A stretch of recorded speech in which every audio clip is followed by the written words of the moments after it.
Hey,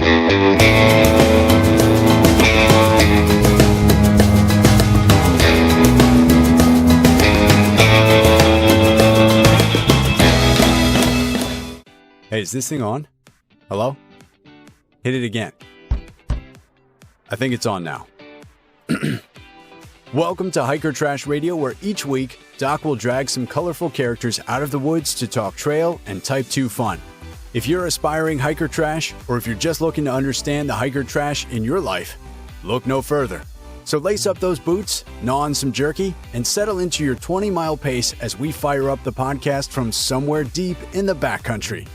It's time to embrace the suck.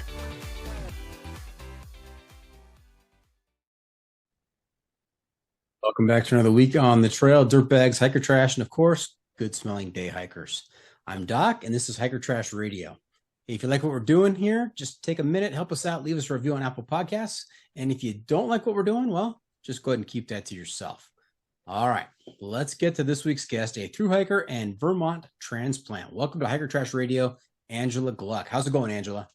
Good. Thanks so much for having me on. I'm sorry. Say that one more time. I had you muted still. Sorry. Oh, we'll clean that up. I'm doing good. Thanks so much for having me on. Absolutely. My pleasure. So we had an interesting introduction. We actually met on the trail during your time on the Tahoe Rim Trail, my time in Desolation Wilderness. Yeah, that's right. I think it was our third day on the trail. And yeah, that was it was a great day for me. And it was really wonderful meeting you out there. Oh, thank you.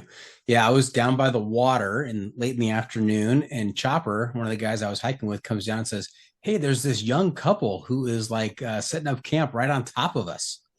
Oh no. We were actually worried we were crowding people a little bit, but we weren't, we kind of just wanted to get our base set up. So no, it wasn't a problem at all. You and Tyler were very engaging and friendly and good to camp next to. In fact, when I got up the next morning, you guys were gone. I didn't hear a thing. Yeah. Oh, I'm glad because we wanted to be quiet, but we also wanted to get an early start. So. Okay. Now, Angela, we typically go by trail names here on the podcast. I go by Doc. That's not on my paycheck or on my driver's license. Have you picked up a trail name in your time out on the trail? Yeah. So on the long trail back in 2021, I got deemed Sparrow. Yeah. And that kind of stuck. It was pretty early on the trail. And what's the story behind Sparrow?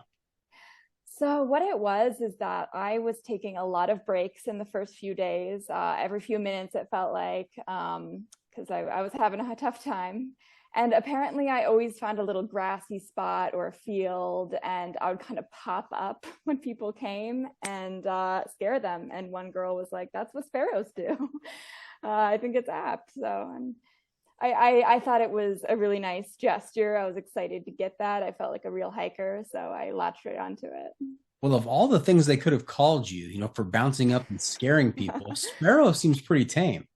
Yeah, I was lucky. It was the sweetest woman ever, and she was really into bird watching and all of that. So could have gone with Jack in the Box or Monster or who knows what. Oh yeah, yeah. Okay. Hey, Sparrow, have you had a chance to listen to any episodes on the podcast? Yeah, I've listened to quite a few, actually. A while ago, I was listening to some to prepare for backpacking trips, just to listen to other people. And then recently, or the recent past, I guess, I think the one I remember is from Ariel Scheip, if that's how you say her name. Yep, that's it. Yeah, I loved her. I had followed her for a while, and then I saw she had an episode, so... Yeah, she was a lot of fun to talk to. Just had a baby not that long ago. So she is embarking upon a new kind of journey, which is very exciting for her. Yeah. Okay. Well, hey, I only ask because I want to make sure that you are aware of a segment that we do towards the end of each episode called the Hiking Hack, where I will turn to you and ask you to share some trail wisdom with our listeners to make their next outdoor experience even better. So don't be surprised when we get there. Yeah, absolutely. Okay. Trailblazers Toolkit. All right, Sparrow, it's time for the Trailblazers Toolkit, sponsored by the ultralight backpacking gear company 6 Moon Designs. Have you heard of them? Yes, actually, I was just looking at one of their tents recently. Well, you know what? I'm glad you said that, because if you right now through, I think it's through the end of August, I think it's August 31st. If you go to Six Moon Designs and you pick out some new gear for yourself and you put in the code Hiker Trash Radio, you get a big discount. Oh, that's awesome. Yeah, they have some real, I was thinking of going later with my gear, so they look like great. Tell them Doc sent you. Okay, so I love to talk about gear on the podcast. I love to hear about the most important item in my guest's adventure gear. So if you're preparing for your next adventure and I was the one providing you with all your gear, what is the one specific piece of gear you would insist on being packed? Make sure to give me all the specifics on that piece of gear. Tell me why you got to have it out there. And this could be any kind of item. It could be gear, it could be apparel, it could be a luxury item. So Sparrow, what is that item in your gear? I have to say, and this was kind of recent from our last trip here too, having a GoPro with us was really cool. I'd never had any type of camera that took a little better pictures than my phone. And it was really special to have those.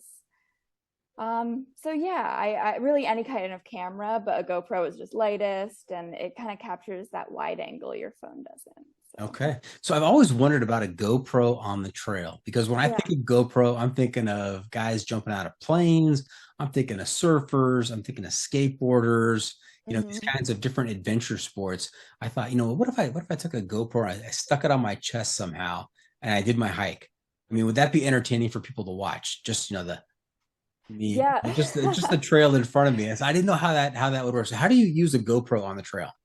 So the way we used it was mostly for still pictures, which I wasn't even aware. This was my hiking partner Ty's piece of equipment, but you can use it for still pictures and videos. So it actually takes like pretty high quality photos. And so we would set it up if we wanted one of us, or if we wanted to just like take a picture of the landscape.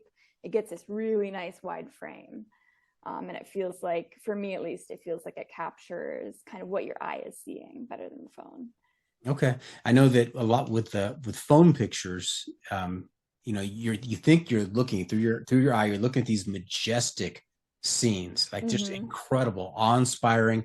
Really, sometimes if you're in the shadow of a huge mountain, it feels really oppressive, and you try and capture that with your iPhone, and it doesn't work. You show the picture to somebody else when you get home, and they're like, "Oh yeah, that's nice. That's a nice picture. I've seen pictures like that before." And it's like, no, it just doesn't come across. You don't get it how awesome that was. Yeah, exactly. So I felt like it captured it at least a little better. You can never quite get the majesty, but Okay. Great.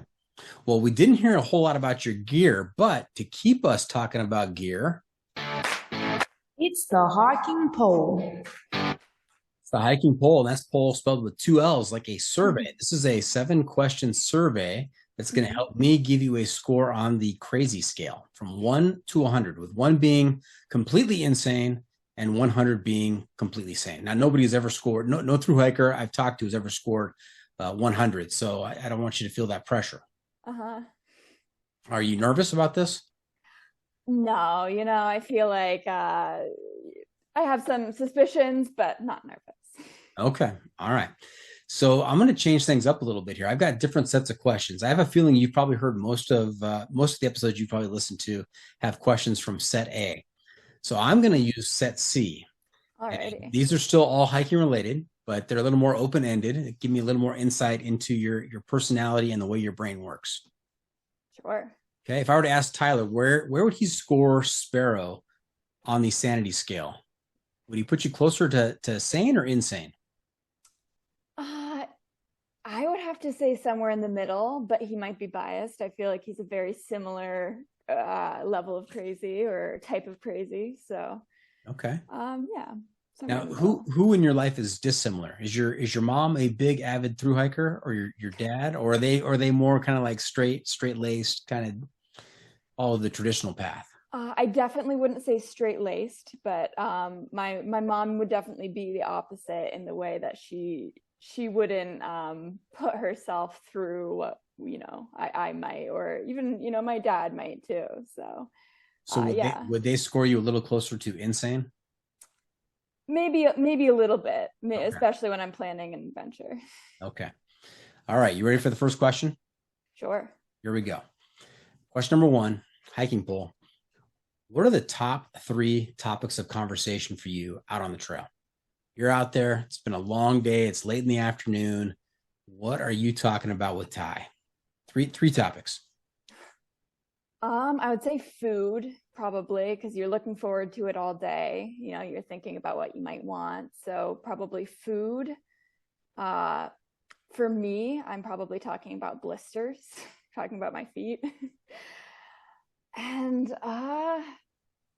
you know, I would just have to say a general complaining, but you know, in a type 2 fun kind of way, but still a lot of just complaining. Wondering Okay. why we're out there. Just some general complaints about the weather conditions, the state of your body, level of hunger, those kinds of things. Got it. All right. Question number 2, what's on your feet? Boots or trail runners? Since you mentioned blisters. Yes, trail runners. For sure. I started out with boots on the long trail, and very quickly they came off my feet as soon as I got the chance. So I definitely enjoy trail runners. All right, and tell us the difference between boots and trail runners. Why the switch? Why is trail runners the preferable option? For me, it was them being a lot more flexible and having a lot more space in the toe box, just to let your feet kind of expand while you're hiking. And then also the boots that I had were very waterproof, which was great for what I'd use them for, but it didn't let anything dry out, which especially in New England hiking is very important. So. Got it. And what is your preferred brand of trail runners? You know, I've been using the Salomon, and I'm forgetting which shoe it actually is, but I like them. But they're about at the end of their life, and I'm thinking about looking into Hoka's. Okay. Now I was a guest on a podcast this past weekend where it was kind of people who were in the Army. They called them grunts. It was 2 grunts against two hikers, 2 backpackers, and they were talking about, you know, what the differences are, what the similarities are. And there's a big bone of contention with what's on your feet. In terms of, you know, they're like, you know, boots all the way, no trail runners. Why would you wear trail runners? You know, you need ankle protection. You need that kind of support. You know, who cares if they weigh a little bit heavier? So I mean, there's a big, I don't want to say controversy, but there are differing opinions out there on what you should wear on your feet. So I think that the commonly accepted piece of apparel on your feet there is your trail runners in the backpacking community. And I think people get lulled into, you know, I'm going to go hiking, and hiking is part of the title of hiking boots. I should probably wear boots. Right. And a lot of people make that decision fairly soon that, you know what, maybe boots is not the way to go. Yeah, no, I definitely, I felt pretty strongly about boots, especially for me. And then I got converted very quickly. Okay. Question number 3, toilet paper, bidet, leaves, or something else? I've gone toilet paper, but I was very much thinking about a bidet because I'd seen kind of conversation around that. And I'm like, that seems like it could do a better job, but I've just gone toilet paper. Yeah, you'd be surprised at how many people I've talked to who have made the jump to the portable bidet, the pocket bidet, which seems very complicated to me. Yeah, I haven't looked into it too specifically, but you know, it seems like it could be great. I don't know how I would feel about it once I was out in the woods. Okay, and then auxiliary question, not an official question, just a kind of a follow-up. Do you pack your TP out? You know, honestly, it's depended on the dirt. If I can really bury it and it doesn't seem like an area where it'd be too bad or affect anything, I might just bury it. But otherwise, I would pack it out if it's, you know, something I can't get in the ground. Got it. Question number 4, breakfast in camp, on trail, or no breakfast for you? I've mostly gone no breakfast, which is kind of like imitated me in real life. I just never want to eat too much in the morning. And hiking, I've kind of wanted to just get going and like at least cover a few miles before I stop. But I've also learned that it helps energy wise a lot. So I've tried to at least get a little bar in the first hour or something of the day. Okay. And I mentioned earlier that when I got up, and I'm not a late sleeper on the trail. Mm-hmm. When I got up, you guys were gone. There was no sign of your camp, no sign of anything. What is your usual departure time on the trail? I think the first day we just let ourselves wake up when we wanted, and we were packed up and on the trail by like 7:30 or so. And then we decided we wanted to get up earlier. So I think we were kind of aiming to get out of there by 6 a lot of the days. Okay. Ambitious. I like it. Question number 5. Stove, cold soak, or stoveless? I have been going stove.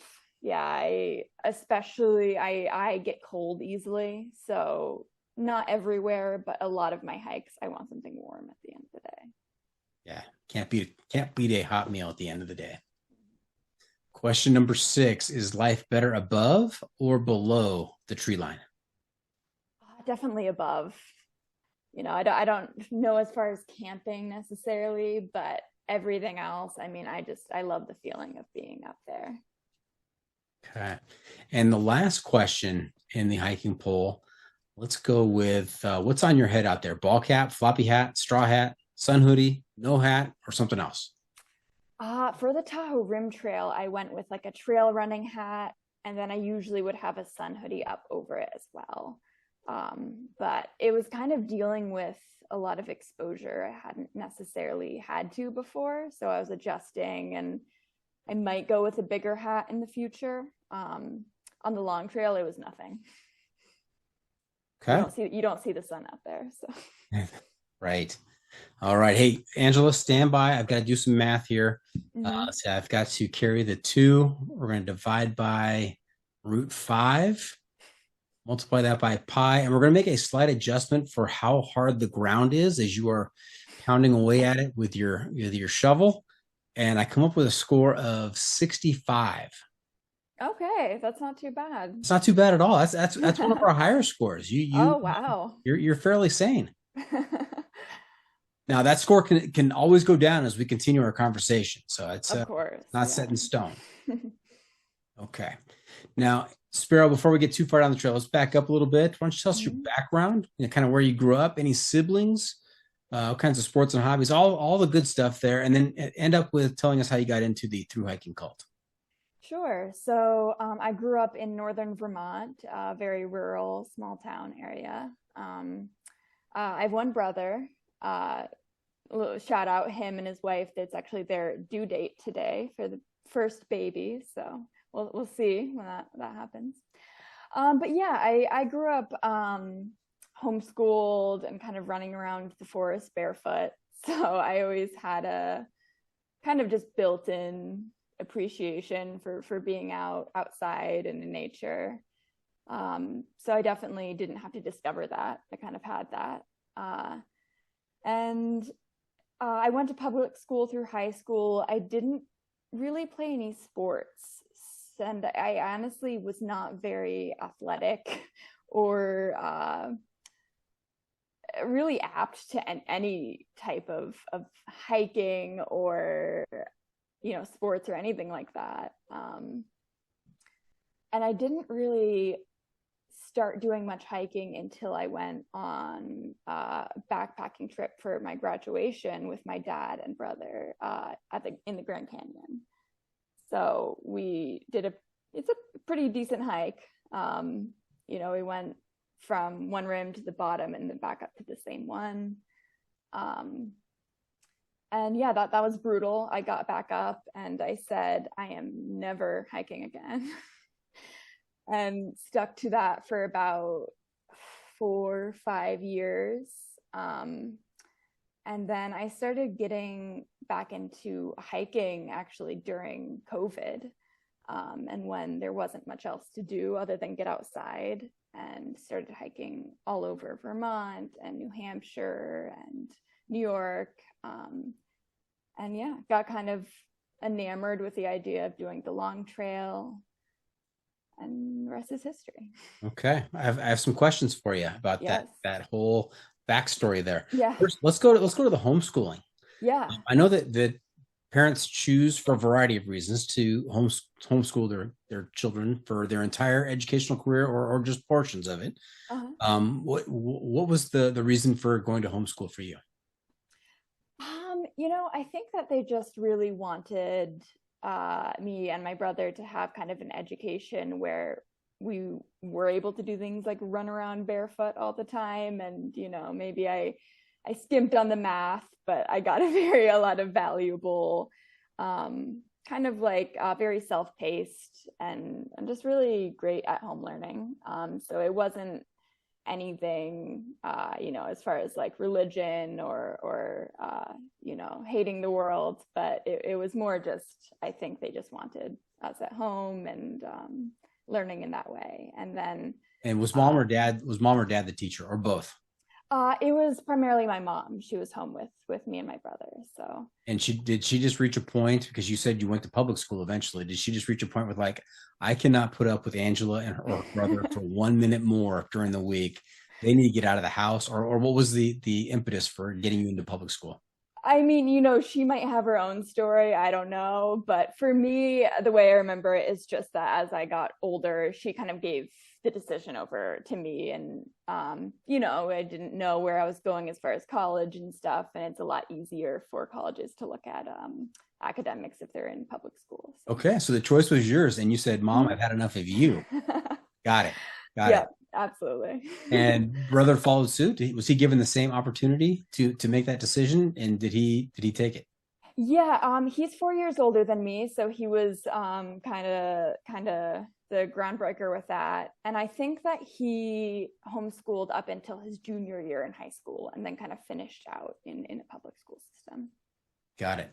Now, he also had the experience of running around barefoot in the woods out there, right? Mm-hmm. Did he follow in your footsteps, or are you following in his footsteps? Is he also an avid hiker, thru hiker, backpacker? Not so much. When we were younger, around high school and stuff, he was more so that he, ran track and he did a lot of hiking, and he was more of that sibling. And then I remember him joking, actually, we kind of switched places, in the recent past. So he's had a lot more focus on kind of his work life and home life. And I've definitely, maybe surpassed and gone a little bit too farther with it. So. Got it. Now, you also said you were not athletic growing up. Yes, not at all. Which I think is a great message to share. Not that Angela Gluck is not athletic, but the fact that if you're not athletic in the traditional sense, I mean, if you're not good at hitting a softball or throwing a football or shooting a basketball, that does not mean that you can't participate in some pretty awesome outdoor events like backpacking. Yeah, absolutely. Yeah. I think that it's important that people know that. I think that even when you are in really good shape, that doesn't always mean you are ready for, or that it'll be easy to backpack and hike and stuff. And I think that surprises some people. I think it's more determination than anything. Absolutely. So much of it is mind over matter, willpower, your frame of mind going into things. And I think there are so many entry points into hiking. I mean, you can be a day hiker, right? You just want to do it, on a day. Absolutely. A few hours in the afternoon. Fantastic. Go do that. But if you want to take it further than that, I mean, the sky's the limit. You can do a trip that lasts 4 or 5 days. You can do a trip that lasts 6 months. You can go longer than that. You go for the calendar or Triple Crown. I mean, there's just so many ways to level up in this pastime. Yeah, absolutely. And I feel like I hear the joke a lot about people seeing the movie Wild or reading the book and then going out and being totally unprepared and not, being able to kind of swing it. And that may be true, it might have some influence that people need to be more prepared for, but I don't know. I think that it's more important in the way that it inspires people and kind of lets them know that anyone can do it. Now, growing up in Vermont, did you have some level of awareness of the Long Trail and also the Appalachian Trail? Somewhat, yeah. I feel like I was so out of that world that I didn't know too much about it. But then as I lived in different parts of Vermont, you would see the like trail accesses and stuff. And so that, yeah, that always kind of piqued my interest. And when did you make up your mind? You know what? I have to hike the Long Trail. I was thinking about it, and then my dad actually bought me a long trail map and I think a camp stove. He like kind of made that jump. He bought me my first camp stove, and I was like, well, now I have to do it. So decided that. I think it was January of 2021, and then I did it in August. So I started preparing, pretty much from then on. Okay. And then I'm also kind of tickled by your story about doing the Grand Canyon high school graduation trip or a high school trip. Yeah. And you went with your dad and your brother, and it was brutal. And I've heard this Yeah. many times that people's first experience doing these kinds of activities has just been absolutely terrible, painful, agony. And yet here we are talking about all the stuff they've done since that. And I just think it goes to show that even a bad experience in nature, it somehow it grabs hold of you, and it kind of it brings you into the fold. I mean, despite the agony, people still end up going back out there and doing more of it. I mean, what does that say about the activity? Yeah, I mean, well, for one, I think people are very good at forgetting the bad parts. So I think that's human nature, is to remember the beauty of it, which in the Grand Canyon there was a lot to remember. Yeah, And that's kind probably of, why yeah. that's probably why your sister-in-law is going to have more than one kid, because she'll forget all the agony. Exactly. Just remember the good parts about this. That's how multiple children are born into the same family. Exactly. Women in particular are Yeah. very, very built in to forget pain. But yeah, no, I with the Grand Canyon too, looking back on it definitely helped me want to prepare more for the next trip, because my dad had done all his part. We were prepared with gear, food, all of the important things. But I think I went down there in like jean shorts and like a American Eagle like tank top. Like I was so out of the hiking world. I just didn't really know how to prepare. And we're going to get into the nitty gritty of some of the details of that trip after the break. So don't go too far down that trail. But what are you doing these days to pay the bills and finance your next adventure? Yeah. So right now I like clean houses around my area. So I don't have like a career path that I've been working on, working up. But yeah, so I've kind of hopped around a lot of different jobs. I was a hairdresser for a long time, been a house cleaner. I'm currently doing a yoga teacher training. So that's kind of my next adventure for a job. Okay, I have some follow-up questions on that as well. Mhm. Always looking for good stories. What is your worst house cleaning story? Oh man. So some Uh, type two bordering on type three fun cleaning a house. What is oh yeah. I think that before this job now, I was cleaning Airbnbs up around the Tahoe area, and just the way that people treated Airbnbs there, like they treated like the beach there when they go to party, like they just trash it. Um, so yeah, nothing too specific. Again, probably blocking it out. But yeah, just people who really trash the spaces that they're in vacationing in. okay? Follow-up question. Worst hairdresser story.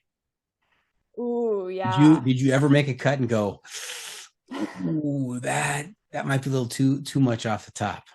Yeah, one time during our kind of consultation of the men's cut, I think that I asked a couple of times, what do you do? Scissors on top? Do you do clippers? He said, yeah, clippers all over. Just the number two all over. I'm like, are you sure? Like pretty short.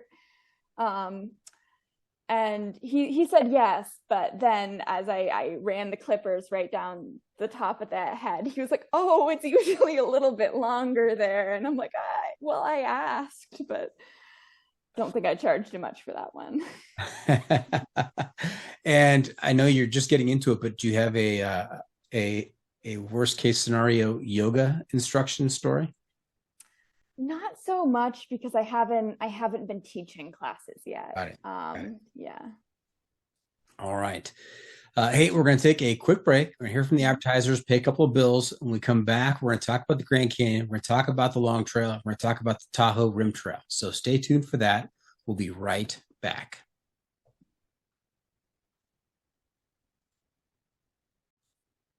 Welcome back. We're talking to Angela Gluck, aka Sparrow, and we've just heard about kind of her childhood and growing up. We had a great hiking pole, and we've heard reference to a couple of these trips. I really want to get into the nitty gritty, because that you really set up the Grand Canyon trip as being a memorable trip for a lot of the wrong reasons. And I want to delve a little bit more into that. So what time of the year was it when you went? I think we went in, I think it was July or August, which is in Arizona is pretty brutal as far as the weather. And that was one reason we didn't know we needed a permit to camp at the bottom. And that's one reason they still had some, because no one really wanted to be camping. Yeah, maybe a little tip. Maybe this is a hiking hack. If it's the middle of hiking season and there's not there are a lot of permits available at a particular spot, there might be a reason for that. Yep, absolutely. So you show up in jean shorts and an American Eagle tank top. What kind of shoes were you wearing at the time? Was it the hiking boots? No, I actually I just had running sneakers on. And I used to say that as part of the outfit, like, oh, I can't believe I was wearing running sneakers. But then I had to stop saying that as soon as I converted over to loving trail runners. So I think that was the right decision. Okay. So you parked the car. What does your gear look like? Your dad has accumulated all the gear. What does he have for you and your brother? I don't remember the brands necessarily of the backpacks, but they seemed like they were pretty nice. Like probably 65-liter, like big backpacks. I think we'd borrowed some from our my uncle, his brother, who we were visiting too. And yeah, we between three of us, and we were only down there for 2 nights. It wasn't too much. So. Do you remember how much the bags weighed, or did you even know? I don't think we weighed them. I don't think, I think my dad is very adventurous, has had a lot of experiences, climbing all over and hiking, but he's never been one to try to make it convenient for himself. He likes the hard way. So the brute force method, just going to take it all. Mm-hmm. Okay. Now, do you advocate weighing your pack now and knowing how much you're carrying, or is ignorance bliss? I think that it's good to know. I definitely do weigh my base weight, and then once I have food and stuff, but I think that it's important not to get really focused on it. What was your base weight on the Tahoe Rim Trail? I want to say it was a little higher than I would have liked. I want to say it was like 16 to 18 pounds. Okay. Yeah. And how does one go about figuring out their base weight? Do you actually get on a scale? Do you use like a luggage scale? Do you just add up the weight of the component items that are on the specifications for each item? How does that work? I've used the luggage scale. That's what I used to. Mm-hmm. Yeah. Before I had the luggage scale, I would get on the scale, weigh myself, and then I get off the scale, I put on my pack, and then I get back on the scale, and then I have to do some math. Yeah. Math's not my strong suit. I'm going to make it simple for myself. Is that homeschooling? Yeah, absolutely. How high did you get in math? What do you mean? Well, algebra, geometry, trig, calculus. I want to say like algebra 2 or something in high school. Okay. I did what was required. I'm not going to blame it on homeschooling. I think it really is me. But I did what I needed to. Okay. So you, your dad, and your brother get out of the car, you have your packs, you set out. You're at the top and you're going down to the bottom. How did that trip down go? I'd never been anywhere out west, and definitely never anywhere like Arizona. So it was a lot of just like taking in just no trees, just rock. And then looking down on the Grand Canyon, you can see all the switchbacks to at least maybe halfway down, I would say. So it was a big moment of like, oh, we're going way down there, and you can see where you're going. And you know what I think about when I'm going down a long ways? That you have to go back up it. That's exactly it. Yes. Yeah. Whatever goes down, it has to come back up. So exactly. Yeah. And I thought that it was going to be relatively easy going down too. And I found out that, your legs get just as tired of it. So. Mm-hmm. Now, what made the trip so difficult? Was there a particular bad point, or were there multiple bad points, or was it just, this is your first time out there and it was just really tough conditions? Yeah, I think it was really just that I was physically and mentally underprepared for it. So I just, I'd never carried like a pack with weight hiking that many miles, and I really didn't know what to expect. So I think it took a toll. And did you pull up the rear? Was dad and brother just kind of charging down the trail, or did you guys stay together in a pack? I think most of the time we stayed together. I think that there was probably sometimes when maybe my brother would go ahead a little bit or something. Okay. Now we've got some listeners out there who are day hikers, I'm sure, who have never done an overnight, and maybe they're considering doing an overnight. Take us through that first night on the trail where you spent the night out in the wilderness. How did that go? Yeah, I mean, I had definitely done camping, during like my childhood and stuff, and I enjoyed that. I think after such like a physical toll of the first day, it definitely was a different experience. You felt a lot more grateful for it, and it also helped me sleep, which was a plus. I think that's one thing that people struggle with is kind of falling asleep in the outdoors. Yeah, what's the trick there? I'm still looking for one. I've definitely, still wake up a lot during the night, but I think the trick is to just exhaust yourself so much that your body's just ready to shut down. Maybe not the best tip. I also think it has to do with your mind races. Yeah. Sometimes you gotta find a way not to think about anything. Just empty the mind and relax, because sometimes your mind will get stuck in a loop, especially when you're doing a new experience like backpacking for the first time. It can be difficult. Yeah, and I think that especially if you've had a really tough first day, that is particularly solo. If you're out there and you get to your first night after a really rough first day, you're kind of just thinking like, oh my God, what did I get myself into? Now, have you done any solo hiking as a young lady? Yeah, so I actually did most of the long trail solo. Okay, let's switch to the long trail then. Yeah, because I would love to hear about your experience hiking solo as a female. Yeah. I know that I've talked to a number of guests about this topic, and ladies have to consider other things that I don't normally think about when I'm out there, even if if I'm alone. Yeah, no, absolutely. I think that it was interesting for me because I've heard a lot of the same stories of women saying, I went out and I kind of found out how to be alone and how to feel safe alone. And, for me, I kind of felt like I was already really good at being alone and very comfortable with it. With still having to think about safety, but was that because of the homeschooling? Not so much that. It's just I've always loved adventures, and I don't love waiting around for someone who's going to be able to share them with me or share them in the way that I want to. So I've just gone out and done what I wanted. And with hiking too, during COVID, I wasn't inviting anyone else out there, so I kind of learned it all myself. And yeah, on the long trail, I went into it thinking I was so comfortable being alone and that I already knew how to do that. And I actually felt like my experience was really actually learning how much I enjoyed other people and finding those connections on the trail. So I almost feel like I had the opposite experience of a lot of people kind of going out on their solo journey. Okay.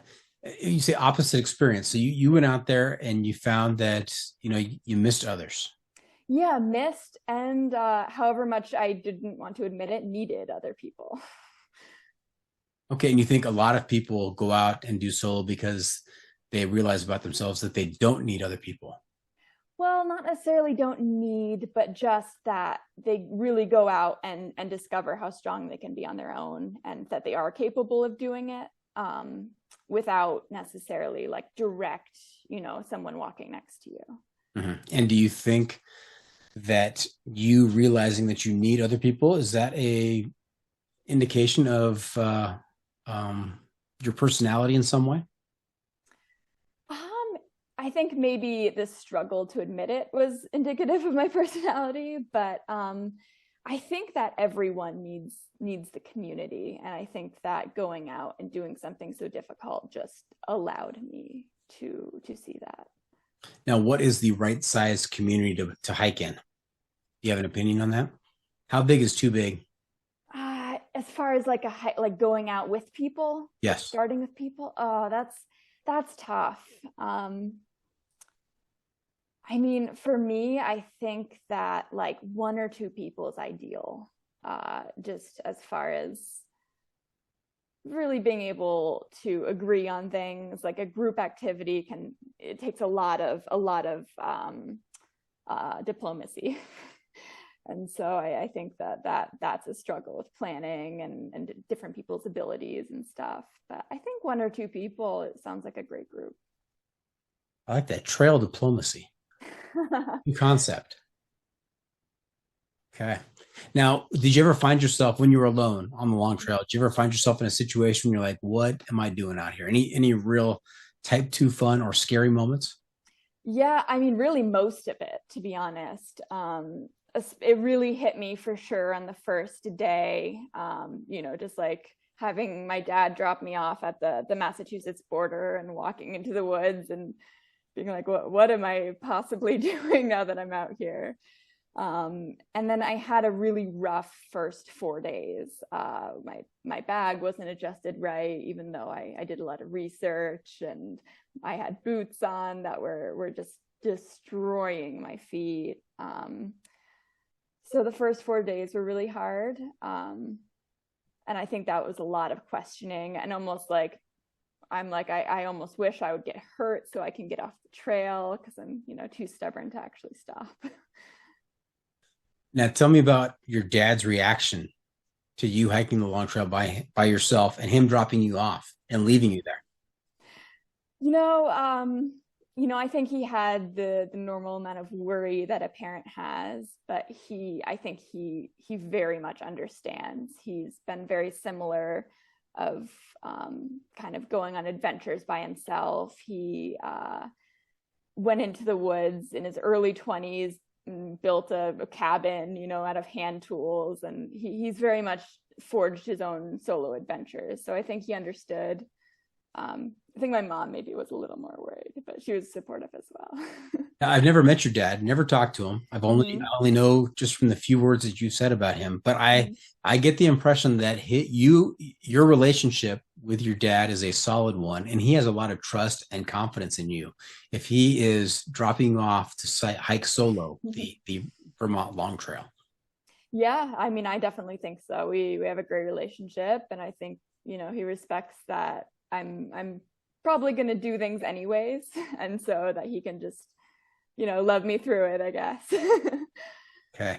Now, the first 4 days were miserable. You're looking for any excuse to get off the trail. What was the turning point? The turning point, which is really, where I started saying that I needed other people, is that I met I'd spent some time around other hikers, at camps and stuff, but I ended up meeting some people that I really connected with, and people who were like, kind of made it clear to me I could just get off and get new shoes. And the concept hadn't really even occurred to me. I just thought that I just had to suffer, which you do, but not as much as I was.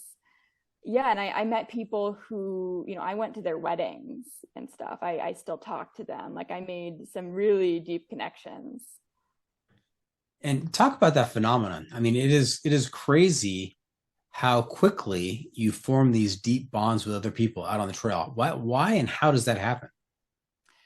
I think part of it is almost this like trauma bonding where, you're in a situation where you're really looking to help each other. I think also just knowing that someone else is going through what you're going through. I feel like at that point, I'd mostly met Appalachian hikers who were on their at least 1,500 miles. I don't remember the point in the trail, where they got into, but, people who were very established and confident. And so then meeting other long trail hikers, I realized that other people were, going through what I was, and it makes it so that you really connect very easily. Okay. Best point of the long trail? The best point, it's hard to pick because I had many. One of the most fun things that happened was that I ended up being a mail carrier from one shelter to another. There was pretty early on in the trail, this caretaker of one of the shelters, some of the nicer ones have people who are there, came up to a bunch of us hikers and gave us this letter. And she was like, can you take this to the caretaker up on Mount Mansfield, which is much, much farther north, probably by like 100 miles or so. And initially it wasn't me. We gave it to, this guy who was a very strong hiker, done the AT and all of that. And then he got off the trail and it got passed to my close friend because I was like, oh, she's definitely going to make it. And then she got off the trail and passed it to me. And then I hiked it up and was able to give it to the caretaker there. So it felt like a little video game side quest. It was very cool. That is cool. Was there postage on it? There was not. No, and she didn't even waive our fees for staying at the camp. I was like, that could have been the postage. But wow, got cheated there. Uh-huh. Now, if people are listening and they're considering doing the long trail, what advice might you have for them? I think to not underestimate it, because it is a pretty approachable amount of miles, especially if you've done long distance backpacking. But that it's extremely tough. Vermont does not let anything come easy, so it's extremely difficult hiking, the trails, the weather. So to not underestimate it. And you have to love it. You have to love it. There's not a lot of views. So, what's the love out there about it? It was definitely special for me because it is my home state, and it was shortly before I moved to California. So it felt like a really special goodbye.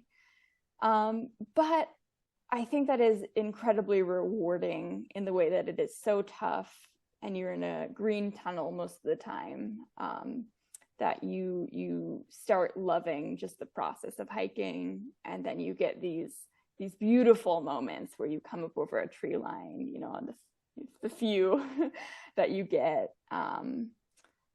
And then also, I think that the trail community there is really special. It's the oldest long trail, so it's really established in that way. Yeah, a very wise man once said that backpacking is hours of agony interspersed by moments of absolute beauty. Yeah, absolutely, and I think the long trail shows that very well. I think that wise man was me. All right. Which should they do it, northbound or southbound? I liked doing it northbound, just because you kind of, it feels like going up. It feels like going to Canada, which, I feel like is a thing in backpacking. You get to the granite spire at the border. So, but I don't think it matters too much if you want to get the harder part out of the way. A lot of people go southbound in that case because the northern part is harder. Okay. Now you mentioned you moved out to California. What took you out west? I think I kind of got a little taste of out west when I went to Arizona, and I had been meaning to return. And things always happen. The car breaks down, or you get a job you like, or there's a pandemic. So I felt like I just finally made it out there, and I was considering a few different spots, and ended up wanting to be in Tahoe. Okay. And did you know anybody in Tahoe, or did you go by yourself? Did your family move with you? No, yeah, it was another solo trip. So I drove across the country, and then my partner Ty, who you met, grew up with me in Vermont, and we reconnected out here. So he was already out here. Okay. Now your partner, boyfriend? Yeah, boyfriend. Yeah. Boyfriend. Okay. Fiance? Yeah. No. Not yet. No. Okay. All right. So you get to Tahoe, and when do you make the decision to do the Tahoe Rim Trail? And what can you tell us about the Tahoe Rim Trail? Yeah.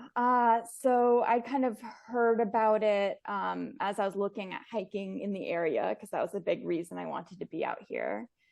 And I was considering it, kind of going back and forth, looking at that, looking at the JMT.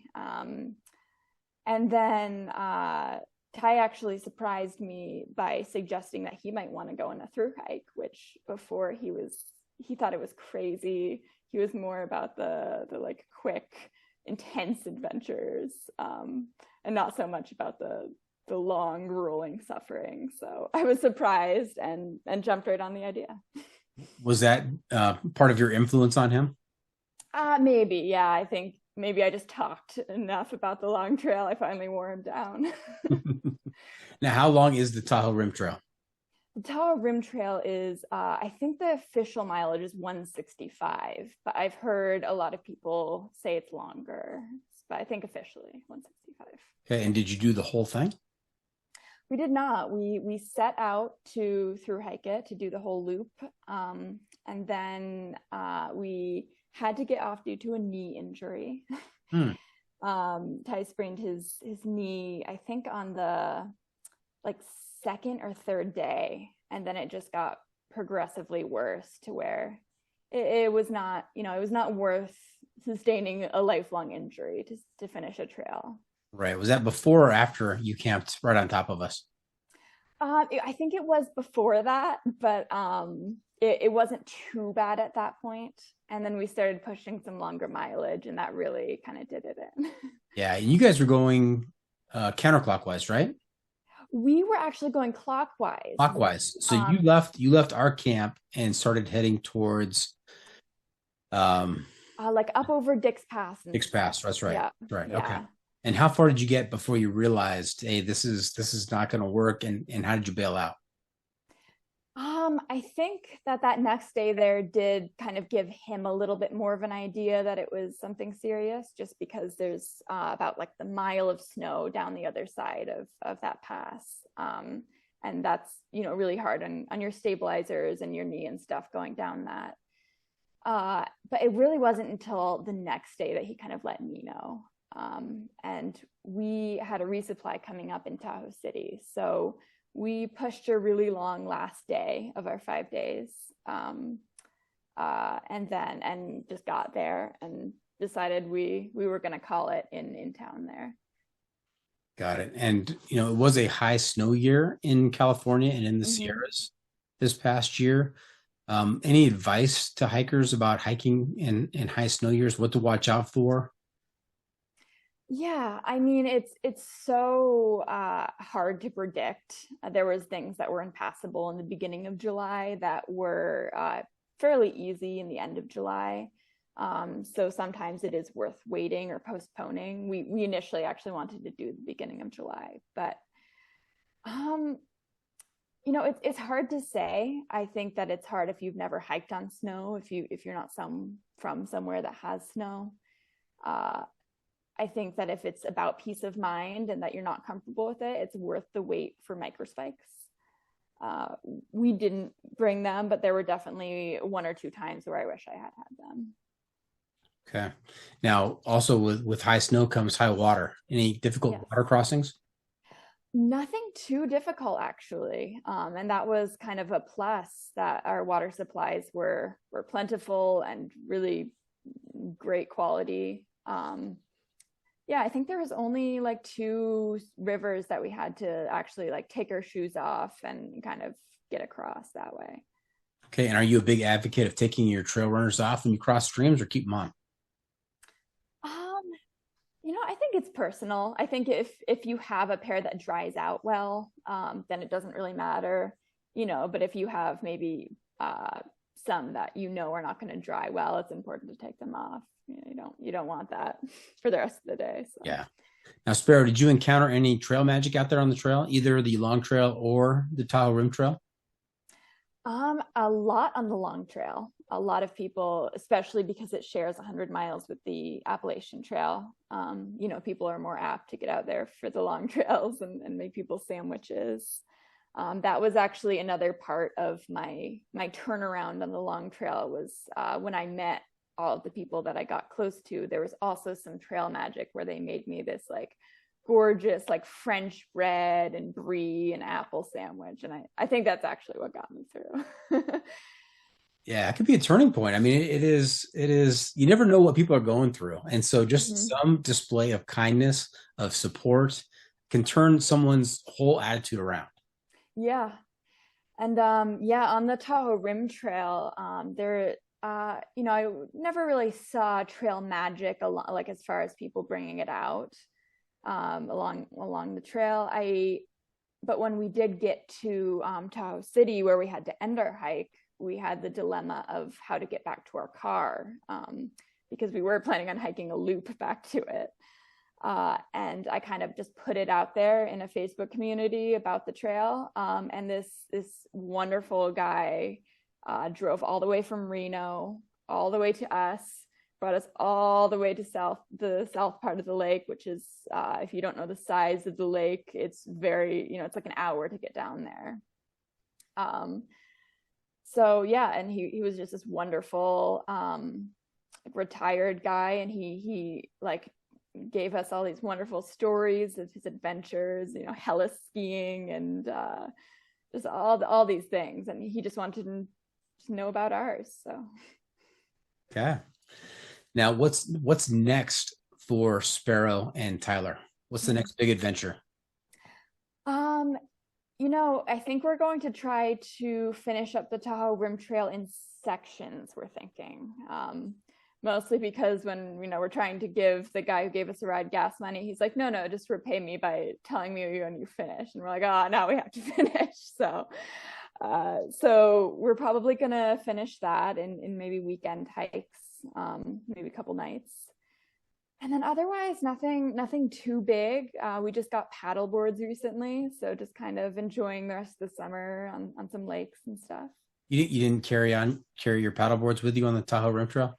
That would be, I think that would give ultralight people a heart attack and probably me too, trying to carry it. So not so much. Going back to finishing the Tahoe Rim Trail in sections, doing them on the weekends. I think that's one of the great things about not only the Tahoe Rim Trail, but also the Appalachian Trail is it's really town adjacent. I mean, you can access many parts of the trail, fairly easily. So it's conducive to doing that kind of activity where you're just doing weekend hikes and finishing it. Yeah, definitely. And it's some really nice sections. And we actually did all the quote unquote hardest part, like Desolation Wilderness first. So, which is why people don't do it clockwise. I'm a little confused about why it's called Desolation Wilderness, because it really was gorgeous. I mean, didn't seem desolate to me. I mean, lots of trees and lakes and just incredible views. Yeah, no, who knows? Maybe it was just someone trying to scare off people from trying to get there. Who knows? You've heard about the story with Iceland and Greenland. right? Oh, I'm not sure. Oh, Vikings. yeah. Yeah, the Vikings when they came over, they ran into Iceland. It was just absolutely gorgeous, and they wanted to warn people off, so they called it Iceland. Yep. Might And, be something like that. and then they called Greenland Greenland because it's the opposite. It's all ice. So interesting. Good strategy. Yeah, absolutely. Okay. Hey, Sparrow, you know where we are right now? Where's that? Hiking hacks. It's time for hiking hacks, where you get to share some trail wisdom with our listeners to make their next outdoor experience even better. So, Sparrow, got any hiking hacks in the store? I feel like, especially since I've started doing more yoga, which like a practice has been like pretty significant in the last like few years for me. I just like the benefits that just having like a very basic stretching and mobility routine is really, really outstanding, whether it's like for hiking or just for like your kind of workouts. It just helps you stay uninjured. Flexibility is the key, and it's something that I lack very much. I'm not that flexible at all. I need to be more flexible. What is your favorite yoga pose? Oh, that's hard to say because it really depends on the day. I mean, I think that one of my favorite ones is probably not even really a traditional pose, but it's just kind of like crouching down and leaning forward so your ankles really get a deep stretch, which is all I could do after the Tahoe Rim Trail, basically. Okay, and what is your least favorite yoga pose? That's probably one called wheel, just because I'm not good at it. It's like this very deep back bend, and it's just difficult to get into. So, but there's everything looks different for each person doing yoga, and I think that there's a way to kind of make everything work for you. So, Okay, that's advice from a future yoga instructor right there. All right, so there you have it. We're just about done here. Hope our listeners enjoyed our time with Sparrow. I want to thank her for joining us this week. Angela, how can our listeners keep up with you on social media, and where can they find updates on your latest adventures? thanks for that. It's pretty much just Instagram, which it's at Angie Gluck on Instagram. I think that is pretty much it for socials. Okay. Remember to check out Hiker Trash Radio on social media as well. We are on Facebook, YouTube, Instagram, and TikTok. And if you have comments or clips you want to share, you can send it to me at hikertrashradio@gmail.com. Off the beaten path. Now, Sparrow, unfortunately, we can't always be on the trail. And when we're not, we need to find a way to get our adventure fixed. So I'm going to ask you to share some outdoor adventure media with our listeners to help them get by. This could be a book, a movie, documentary, maybe some other type of adventure media. We call this segment Off the Beaten Path. Any suggestions? One book I read recently is Nowhere for a Very Long Time by Brianna Media. And it's not like necessarily a hiking book, but it does follow this woman's life who's definitely defined by the outdoors and adventures. So I think a lot of people would enjoy it. Any other information you can reveal about? That's kind of yeah. Yeah, it's like a biographical type, so it just kind of follows her life and this really cool old vehicle she fixed up as a van, and her kind of adventures hiking and climbing and stuff out of it. Yeah. Okay. What have you learned about yourself through hiking? That is a good one. I think that one thing that I was surprised about, which I brought up before, was just that I really did love community and having that, and that that really you and your strength brings you through, but you really do need support along the way. Okay. What have we not asked you? All right, Sparrow, one more segment for you called What Have I Not Asked You That You're Dying to Tell Us About? What do we miss tonight? Let's see. mean, I feel like I was going to talk about yoga, but I've already exhausted that. I think that I could talk forever about the long trail.